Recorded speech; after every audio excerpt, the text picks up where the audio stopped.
got so motherfucking design on right now. Bring it down, bring it down, bring it down. I got three old guys to Assalamualaikum warahmatullahi wabarakatuh. Hello everyone. Perkenalkan, nama saya Laila Marhama. Saya dari semester 3 Prodi Manajemen Pendidikan Islam, kuliah di Sekolah Tinggi Ilmu Tarbiyah Az-Zahra Tasikmalaya. Pada kesempatan kali ini, saya akan memaparkan tentang kurikulum 2013, yang mana untuk memenuhi tugas mandiri manajemen kurikulum diampu oleh dosen terkece saya, Pak Fauzan Akmal Firdaus, MPD. Semoga teman-teman bisa menjadi pengetahuan, wawasan bagi teman-teman semua dari apa yang saya jelaskan. Selamat mendengarkan. Oke, selanjutnya untuk pembahasan yang pertama itu pengertian kurikulum. Kurikulum merupakan unsur penting dalam dunia pendidikan di Indonesia. Secara harfiah, kurikulum adalah perangkat pembelajaran yang dikeluarkan oleh sebuah lembaga dan harus menjadi pedoman dalam pelaksanaan proses belajar mengajar di sekolah-sekolah. Jadi intinya, kurikulum merupakan acuan, track dari awal sampai akhir yang harus ditempuh, yang harus diampuh oleh seorang peserta didik, yang mana agar tujuannya dapat diraih sesuai apa yang direncanakan. Setelah pengertian kurikulum, kemudian saya akan membacakan salah satu pengertian kurikulum menurut salah satu ahli. Di sini saya akan membawa menurut ahli Ker 1968, yang mana kurikulum adalah semua perangkat pembelajaran yang sengaja dirancang dan dijalankan baik secara individual maupun secara kelompok. Dan juga Ker 1968 mengatakan perangkat pembelajaran yang dirancang tersebut dapat dijalankan di sekolah maupun di luar sekolah. Jadi intinya, kurikulum menurut beliau itu ialah perangkat pembelajaran yang dapat diterapkan baik di sekolah maupun di luar sekolah. Setelah saya memaparkan pengertian kurikulum, baik pengertian kurikulum atau pengertian kurikulum 2013. Kemudian saya akan menjelaskan tentang konsep kurikulum 2013. Di sini, konsep kurikulum 2013 menekankan pengembangan kompetensi pengetahuan, keterampilan dan sikap peserta didik secara holistik. Maksud holistik di sini ialah seimbang. Jadi antara keterampilan, sikap itu seimbang. Kemudian kompetensi pengetahuan, keterampilan dan sikap ini ditagih dalam rapor dan menggunakan penentu kenaikan kelas dan kelulusan peserta didik. Bisa kita jelaskan seperti ini. Kalau dalam KTSP, di rapot itu hanya tulisan tangan seorang guru. Sedangkan kalau dalam kurikulum 13, maka setiap satu mata pelajaran itu ada penjelasan tentang sikapnya selama di kelas seperti apa, keterampilannya selama di kelas seperti apa. Nah, itu bedanya. Kemudian pada kurikulum 2013, pemerintah menetapkan standar nasional pendidikan, kerangka dasar dan struktur kurikulum, silabus dan pedoman implementasi kurikulum. Sedangkan setiap satuan pendidikan seperti halnya pada kurikulum 2006 atau kita biasa menyebutnya KTSP, itu hanya ada dokumen-dokumen yang berupa silabus. Setiap mata pelajaran sudah disusun oleh pemerintah. Guru tinggal mengkopi dan menyusunnya menjadi satu kesatuan KTSP yang utuh. Jadi bedanya, kalau KTSP itu secara desentralisasi, itu bisa diatur oleh lembaga sendiri, sedangkan kurikulum 2013 itu dari pemerintah. Oke, selanjutnya kita akan membahas tentang komponen kurikulum 2013. Yang mana di sini komponen kurikulum 2013 itu ada 4. Yang pertama ada tujuan, yang kedua ada materi atau isi, yang ketiga ada strategi atau metode pembelajaran, dan yang keempat itu ada evaluasi. Untuk yang pertama, tujuan, nanti kita bisa menjelaskan di slide selanjutnya ya. Kemudian ada materi atau isi. Nah, dalam materi atau isi ini bisa mencakup bidang studi atau isi pembelajaran yang akan diajarkan oleh seorang pendidik ke peserta didik. Kemudian yang ketiga itu tadi ada metode atau strategi pembelajaran. Nah, di sini itu kita bisa ngambil dua. Ada ceramah, yang mana kalau ceramah itu gambarannya seperti guru hanya berbicara di depan, peserta didik hanya mendengarkan. Kemudian ada kedua, diskusi. yaitu antara guru dan peserta didik, antar pendidik dan peserta didik itu aktif di dalam kelas.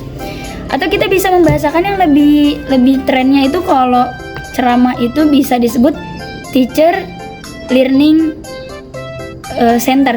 Jadi guru itu sebagai pusat belajar. Sedangkan kalau diskusi itu antara guru dan peserta didiknya itu sama-sama. Bahkan nanti ketika di kurikulum Merdeka itu ada pembahasan seperti student learning center, yang mana murid menjadi pusat pembelajaran. Sesuai yang tadi saya bilang bahwa tujuan akan dijelaskan di slide selanjutnya, maka pertama tujuan pendidikan itu ada tujuan pendidikan nasional. Di sini tujuan pendidikan nasional itu menurut Undang-Undang Nomor 20 Tahun 2003 tentang Sistem Pendidikan Nasional, bahwa pendidikan nasional berfungsi mengembangkan kemampuan dan membentuk watak serta peradaban bangsa yang bermartabat dalam rangka mencerdaskan kehidupan bangsa, tentunya bertujuan untuk berkembangnya potensi peserta didik agar menjadi manusia yang beriman dan bertakwa kepada Tuhan Yang Maha Esa, berakhlakul mulia, sehat, berilmu, cakap, kreatif, mandiri, dan menjadi warga negara yang demokratis serta bertanggung jawab. Nah, menurut tujuan pendidikan nasional itu seperti itu, karena namanya nasional berarti mengikuti Undang-Undang Dasar Republik Indonesia. Kemudian kedua ada tujuan institusional, yang mana di sini tujuannya itu harus dicapai oleh setiap lembaga. Bedanya kalau nasional itu langsung dari pemerintah, kalau institusional itu bagaimana lembaganya.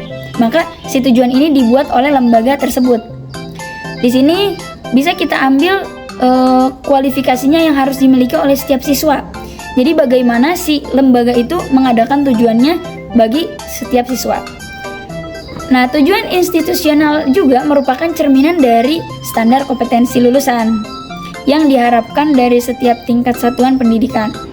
Standar kompetensi lulusan terbagi menjadi 3. Yang pertama ada kognitif, pengetahuan, kedua ada afektif, sikap, dan ketiga psikomotor, yaitu keterampilan.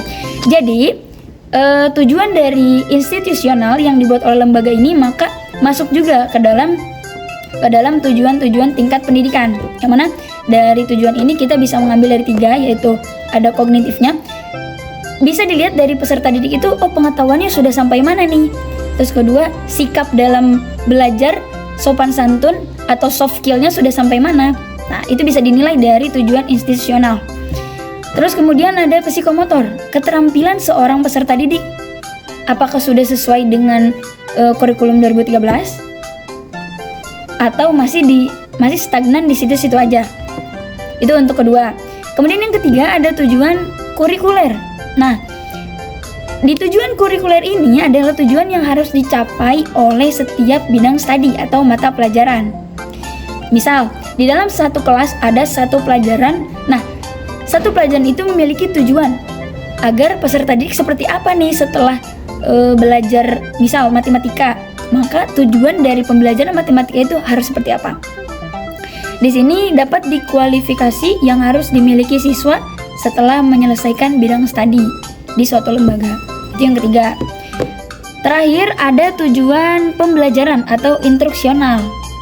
Nah, kalau di sini kemampuannya harus dimiliki siswa setelah mempelajari materi tertentu atau bidang studi tertentu dalam satu kali pertemuan. Jadi kesimpulannya ada 4. Pertama tujuan pendidikan nasional, kedua tujuan institusional atau lembaga, yang ketiga ada tujuan kurikuler, yang keempat ada tujuan pembelajaran. Kita lanjut ya. Kemudian ada format kurikulum 2013 di madrasah.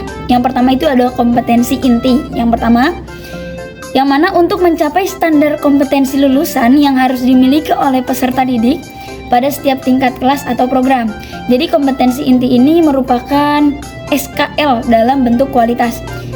Terus kemudian ada mata pelajaran. Nah, dalam mata pelajaran ini yang diberlakukan di madrasah terbagi dalam kelompok A dan kelompok B. Mata pelajaran kelompok A adalah mata pelajaran yang kontennya dikembangkan oleh pusat. Mata pelajaran kelompok B yang terdiri dari mata pelajaran seni budaya dan prakarya serta pendidikan jasmani, olahraga, dan kesehatan. Kemudian ada ketiga pengembangan diri, yaitu berupa mata pelajaran ekstrakurikuler. Semisal di dalam sekolah itu mengadakan ekstrakurikuler public speaking, terus mengadakan pramuka, seninya itu paduan suara, ada tilawah, hadroh, silat, bahkan tari. Termasuk juga ke dalam kayak seperti volley, itu termasuk ke dalam ekstrakurikuler. Terus kemudian yang keempat itu pengaturan beban belajar. Nah, beban belajar satuan pendidikan madrasah dilaksanakan dengan menggunakan sistem paket. Sistem paket adalah sistem penyelenggaraan program pendidikan yang peserta didiknya diwajibkan mengikuti seluruh program. Seluruh program yang mana nih? Seluruh program pembelajaran dan belajar yang sudah ditetapkan untuk setiap kelas sesuai dengan struktur kurikulum tingkat satuan pendidikan. Kemudian yang kelima, format dari kurikulum 2013 di madrasah itu ada kegiatan pembiasaan di madrasah. Selanjutnya ada kegiatan pembiasaan di madrasah. Yang pertama, kegiatan rutin. Seperti apa sih kegiatan rutin itu? Pertama, kita membiasakan berdoa sebelum memulai kegiatan. Tentunya berdoa bersama, atau bahkan kalau di madrasah-madrasah bisa membaca ayat-ayat pendek, bahkan membiasakan membaca Asmaul Husna. Nah, kemudian ada infak kelas. Yang ketiga ada sholat duha berjamaah. Tentunya sholat duha berjamaah ini bisa diadakan setiap seminggu 2 kali atau seminggu 3 kali. Yang keempat ada sholat duhur berjamaah. Dan yang kelima ada kebersihan kelas. Sudah jelas, kebersihan kelas ini menjadi kegiatan pembiasaan di madrasah, karena tentunya kelas yang nyaman itu akan enak untuk tempat belajar. Kemudian setelah kegiatan rutin ada kegiatan spontan. Nah, kegiatan spontan ini ialah kegiatan yang refleks secara spontan. Jadi tanpa kita ngasih tahu, refleks aja diri kita. Seperti apa nih?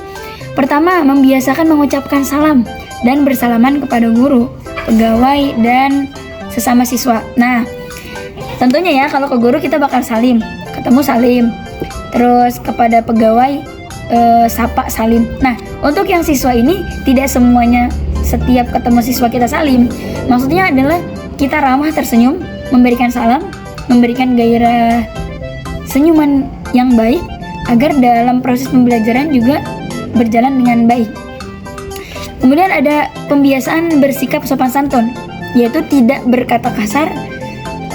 Kemudian ada membiasakan membuang sampah pada tempatnya. Yang keempat, membiasakan antri.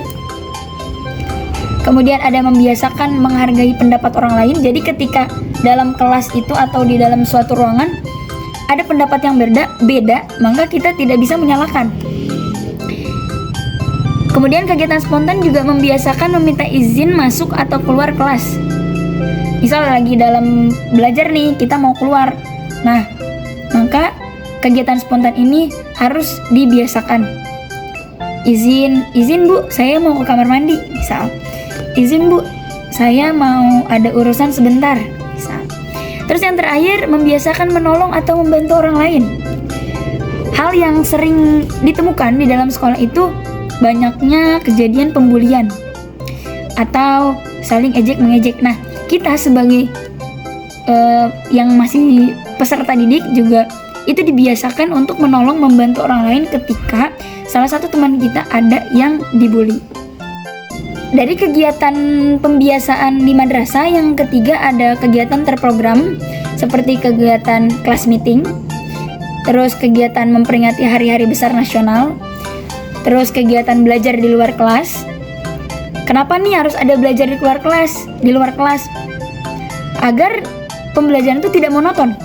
Jadi kalau misalnya kita belajar hanya di dalam kelas, itu pasti bawaannya jenuh, kesel, monoton itu aja. Nah, kalau misalnya belajarnya di luar, itu bakal ada suatu hal yang baru.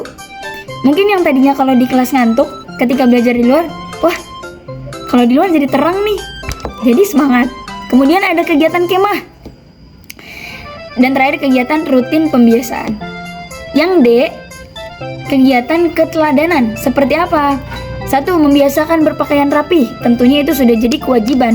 Sebelum adanya kurikulum 2013, kegiatan berpakaian rapi itu sudah diharuskan bagi peserta didik yang akan melakukan kegiatan belajar atau menempuh pembelajaran. Kemudian membiasakan datang tepat waktu.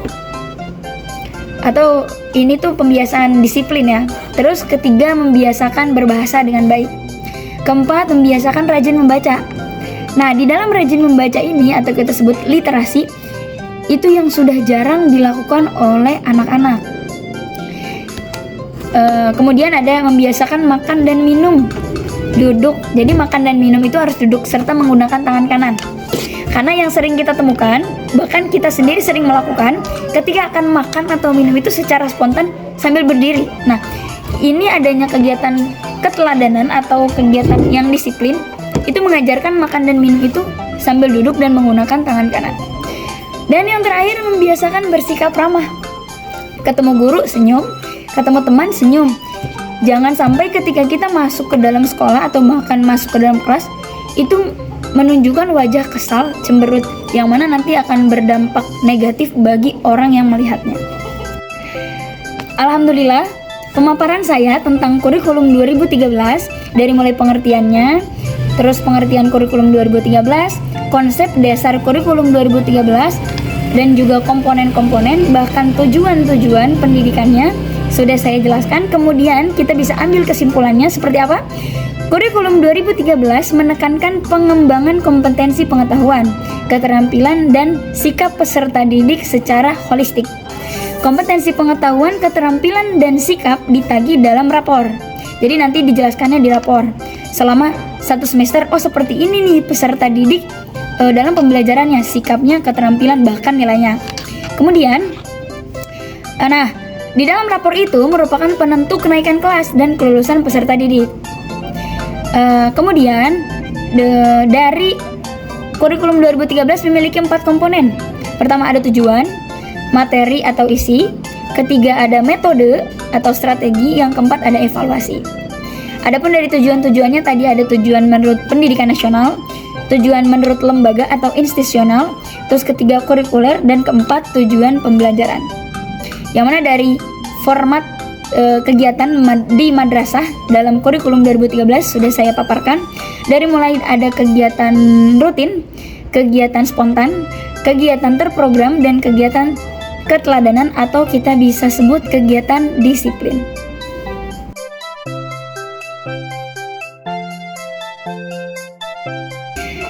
Mungkin dapat dicukupkan sekian penjelasan saya tentang kurikulum 2013 dari awal sampai akhir. Mudah-mudahan dapat bermanfaat bagi teman-teman semua, khususnya untuk saya yang menjelaskan. Mohon maaf bila selama saya menjelaskan dari awal sampai akhir masih banyak kekurangan atau ada yang kurang paham, bisa langsung komen di bawah ini. Saya ucapkan terima kasih kepada dosen pengampu saya, Pak Fauzan Akmal Firdaus, yang telah membantu saya untuk menyusun PowerPoint tentang manajemen kurikulum, yang mana saya menjelaskan tentang kurikulum 2013. Ditutup oleh doa alhamdulillahirabbil alamin. Rabbana atina fid dunya hasanah wa fil akhirati hasanah wa qina adzabannar. Wabillahi taufik wal hidayah. Wassalamualaikum warahmatullahi wabarakatuh.